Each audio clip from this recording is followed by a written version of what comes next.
ಆ meditative ಆ್ಯಂಬಿಯನ್ಸ್ನ create ಮಾಡ್ಕೊಳ್ಬೇಕಾದ್ರೆ ನಾನು ಯಾವಾಗಲೂ ಹೇಳ್ತೀನಿ, ಕಿಚನ್ನಲ್ಲಿ ಒಳ್ಳೆ ಭಜನೆ ಹಾಕ್ಕೊಳ್ಳಿ. ಭಜನೆ ಹಾಕ್ಕೊಂಡು ಅಡುಗೆ ಮಾಡಿ, ಭಜನೆ ಹಾಕ್ಕೊಂಡು ತರಕಾರಿ ಹೆಚ್ಚಿ.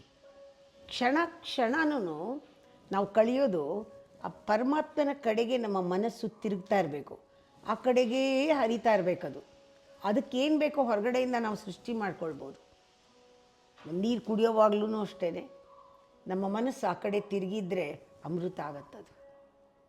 ಎನರ್ಜೈಸ್ ಮಾಡೋದು, ಮುಟ್ಟಿದ್ದನ್ನೆಲ್ಲ ತರಕಾರಿ ಹೆಚ್ಚೋವಾಗ ತರಕಾರಿ ಮುಟ್ಟೋದು, ಪಾತ್ರೆ ಮುಟ್ಟೋವಾಗ, ಸ್ಪೂನ್ ಮುಟ್ಟೋವಾಗ, ತಟ್ಟೆ ಮುಟ್ಟೋವಾಗ ಧ್ಯಾನನ ಸೇರಿಸಿ, ಪ್ರೀತಿನ ಸೇರಿಸಿ, ಆವಾಗ ಎಲ್ಲ ಪ್ರಸಾದ ಆಗುತ್ತೆ, ಪರಮಾತ್ಮನಿಗೆ ಎಲ್ಲ ನೈವೇದ್ಯ ಆಗುತ್ತೆ.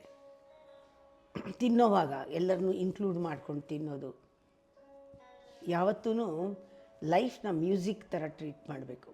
ಮ್ಯೂಸಿಕ್ಕಲ್ಲಿ ಒಂದು ಲಿರಿಕ್ಸ್ ಇದೆಯಲ್ಲ, ಅದನ್ನು ಅರ್ಥ ಮಾಡ್ಕೊಂಡು ಎಂಜಾಯ್ ಮಾಡ್ಕೊಳ್ಳೋದು ಮೆಚ್ಯೂರಿಟಿ. ಲೈಫ್ನೂ ಕೂಡ ಹಾಗೇ, ಜೀವನನ ಅರ್ಥ ಮಾಡ್ಕೊಂಡು ಜೀವಿಸೋದು ಕೂಡ ಮೆಚ್ಯೂರಿಟಿ. ಅದು ದೊಡ್ಡ ಏನೂ ಕಲಿಬೇಕಾಗಿಲ್ಲ. ನಾವು ಬೆಳಗಿಂದ ಎದ್ದು ಮಾಡೋ ಕೆಲಸದಲ್ಲೆಲ್ಲ ನಮ್ಮ ಮೈಂಡು ಪರಮಾತ್ಮನ ಕಡೆಗೇ ತಿರುಗಿರಬೇಕು. ಆ ದಿಕ್ಕಲ್ಲಿ ತಿರುಗಿದ ತಕ್ಷಣ ಗಟ್ಟಿ ಆಗುತ್ತೆ, ಬ್ಯಾಲೆನ್ಸ್ ಆಗುತ್ತೆ, ಕ್ಲಾರಿಟಿ ಬರುತ್ತೆ, ಒಳ್ಳೇದು ಪರ್ಸೀವ್ ಮಾಡುತ್ತೆ. ಆ ಮನಸ್ಸನ್ನು ನಾವು ಹಾಗೇ ಮೌಲ್ಡ್ ಮಾಡಿ ಒಳಗಡೆ ಕರ್ಕೋಬೋದು. ಅದಕ್ಕೆ ದಿಕ್ಕು ತೋರಿಸೋರು ನಾವೇ ಅಲ್ವಾ?